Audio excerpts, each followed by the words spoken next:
Eighty मो बड़ भाई आसछंती बसछंती जेरी को धरछंती कथा मानिकी तांको पाखु पळे आसला जेरी एटी मो बो बसची एटी मेरी बेटी बैठी है वो चली गई। कुकी कुआडे गला निक्की कुआडे गला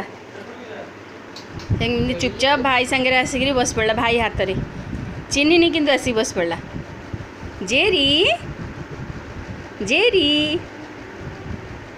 एटी भाई आमर बड़ भाई कालकाटा आसछंती केते वर्ष पर मो बो भी केते वर्ष पर आसची आउ एठी कुकी सोईची कुआडे गला एठी कुकी कुकी खट तले बसी एते लोक देखिकी कुकी तोर खट तले बस पड़ी कौन कुकी एठी मो निक्की बसी डरिकी भाई तार डरे देला टिके ए रे चढ़ी गला रे एठी डुडू बुलुची डुडू निक्की लागे ना पुणी हैरान करने आरंभ करदेलु घर शिफ्ट करी बोली ये सब जिनस सब सेमती थुआई घर शिफ्ट के हम पता नहीं ये खाली बदमाशी हबार रहा ता साथ लगिला निक्की बेबी निक्की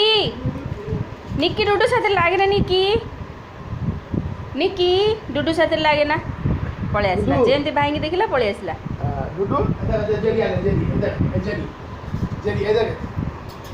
से तो दी जन कामुड़ा कामुड़ी होती निक्की बहुत खुशी आज कहे आम घर केते लोक आज निक्की बहुत खुशी मो भाई जेरी को धरिक बस जेरी अनई कैमेरा को लाइट पड़ी अनई